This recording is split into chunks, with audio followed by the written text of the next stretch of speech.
after Dulce, New Mexico fiasco, where my ribs were burnt, cauterized, my fingers are burnt off of me, etc. I have a plastic plate in here, a nylon plate that has bumps on it, looks like ribs and everything. So those bullets just kind of just lodged in this thick, 5/8" thick plastic, movable plastic thing in the inside, and that was dug out. And once again, here I am recuperating from another problem, and all because I'm trying to bring the American public. And I love my country more than my life, otherwise I wouldn't be doing this ridiculous group of things by coming clean, but I feel I have to, because the American public has not only been lied to, but when I was asked to,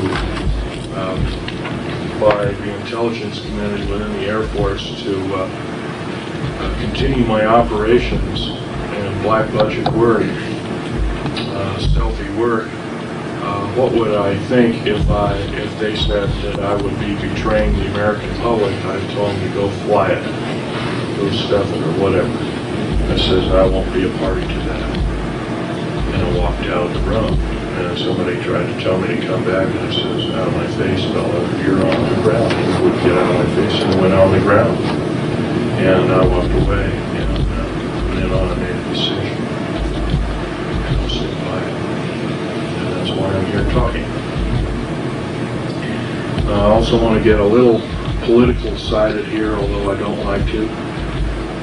Right now we have an out-of-touch, runaway federal government structure that really doesn't care about the way you and I feel. They manipulate evidences of crimes, as in several instances, both in Waco and other. The Waco hearings should have been a wake-up call to most who were watching, even if they'd only watched a piece of it. It's once again proves the federal government structure is just running away with everybody's freedom, and they run roughshod over. They've actually become kings and queens over us. And our forefathers told us exactly what would happen if we took a certain stand. If we made laws to legislate God out of our system, we would have a similar problem. If we made laws or had too many people making laws within our government structure, we would have a similar problem that we're facing today. We're facing a form of tyranny and totalitarianism. Incidentally, you might want to throw a few statistics by you, and it's quite provable in a number of talks given recently, both by the United Nations and others. The United Nations is entrenched in our country. They're training our troops up. Our troops are being trained by the United Nations in the United States, and I think that's kind of an oddball system. Russian troops are being trained of basically Montana and North Dakota and the northern tier states, Washington, upstate Washington, etc. There's a stockpiling of Russian tanks and hardware by the U.S. Army. For what purpose? Also, we have purchased at the cost of some $38 billion all the Russian nerve gas. Nerve gas is, their nerve gas is extremely long shelf life. We're destroying our own nerve gas, which has a relatively short shelf life of 15 years. But the Russian variety is extremely deadly, and also, I'll tell you something else about that. The Russian nerve gas is composed primarily of glandular secretions, and they even mentioned that as they were downing flying saucers within their own country, they found a way of making chemical weapons from some of the alien cadavers and that kind of thing like that. So from some of the glandular excretions. So once again, biological weapons against the people of the United States. There have been other talks given by other people alluring to this, including Ted Gunderson, who's an ex-FBI agent, who's got tired of the federal government tromping on him. And another ex-astronaut by the name of James Groden, not the Groden of Alternative 3 book fame, but this is another Groden. A number of key government people have started coming out slowly, but unfortunately it's at a snail's pace. I'm the only one that ever worked and had a level 3 security clearance that came out from the Colt, so to speak, and completely laid everything open to the American public, or any public. Something like this was tried in Britain and in France, but the person got jailed. Incidentally, I can't be charged with espionage theoretically because, according to our, including one person who said, "Oh, this place doesn't exist." Well, it's on an aerial map. It's kind of different. If it doesn't exist, then I'm just full of you know what, hype and hooey, so to speak, and I'm just crazy or something like that, and so be it. And if it doesn't exist, it doesn't exist. And how can I be charged with a crime on something that doesn't exist? Another thing is that to be guilty of espionage, you have to sell for dollars or cents or some form of monetary gain the information that you impart. I'm not doing that in any way, shape, or form. The talk, the lecture, isn't counted. It's actual exchange of money by another individual for the information, for the proscribed information. Well, I'm going to be getting out a few alien artifacts here and let you take a look, and you're welcome to kind of stretch your legs a little bit and feet.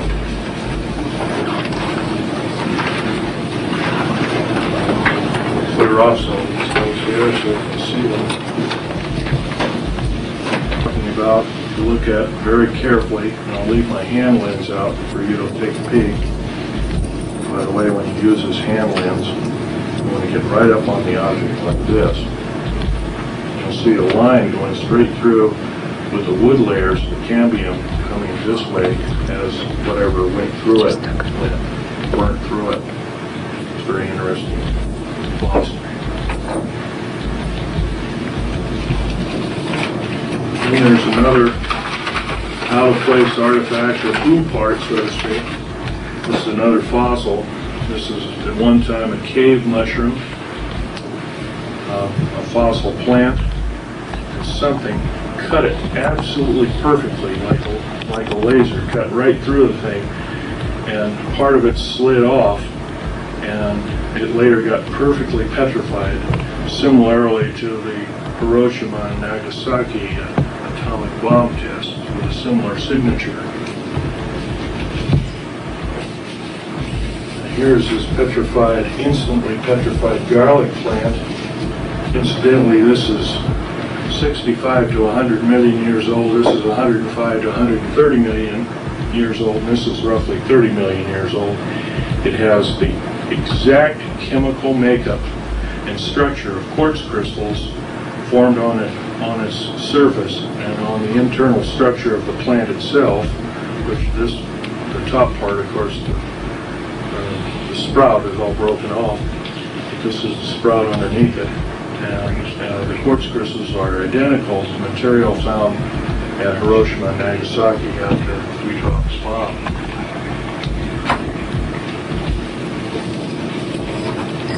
Here's a bottle of the RAM coating of the black jets. Of course, when they come in after their mission, they're glowing red hot, and they drip this particular material off on this in-coat tarmac. This isn't tar, it's a special cement, and it just drips. And maybe some of these aircraft, you might see drip spots like here and here and there and different places. So this is the material, it's like lava that drops off of it.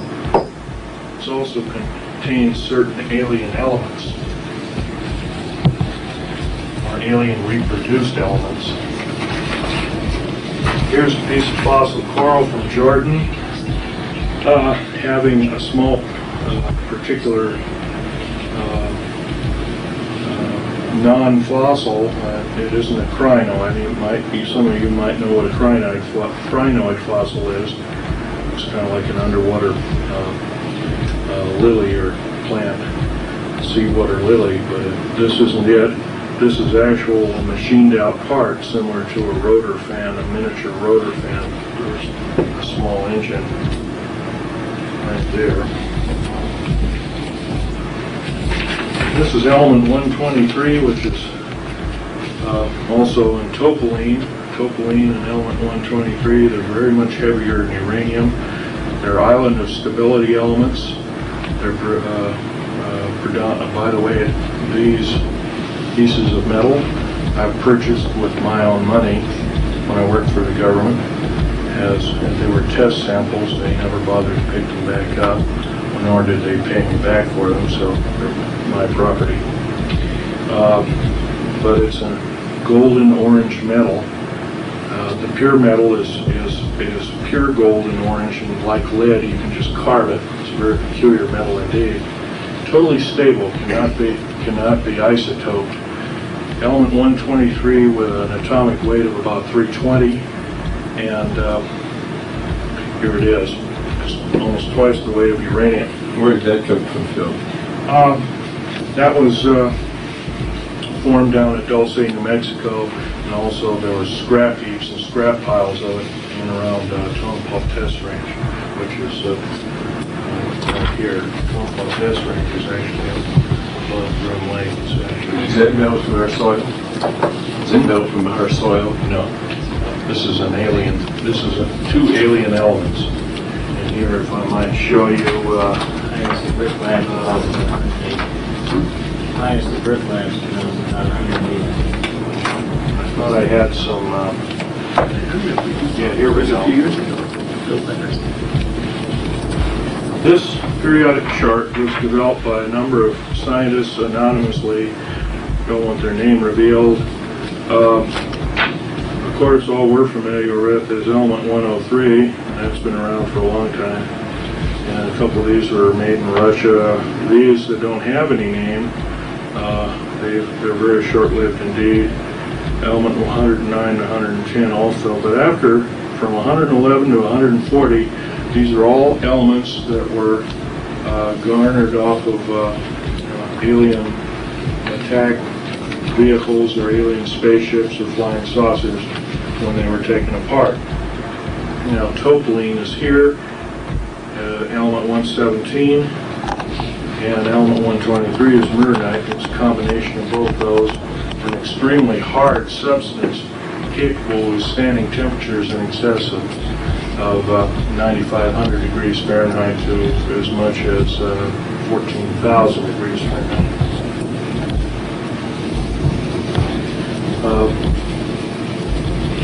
This piece of material is it's kind of in a fleur-de-lis pattern. This kind of material is lighter than lithium. Of course, lithium is number 3. Might want to point out it's number 3 on the scale. It's a terrestrial element, but this is somewhere between 2 and 3. Between helium and lithium, it also is an alien element. It's what they call a mixture, an admixture element. It's extremely light, and it's used in the airframes of all black jets and F-117A, B-2, and B-1, B-2, and B-30, or the Aurora series. And it comes in a scalenohedrocrystalline form, which is alien. It's kind of a dead giveaway.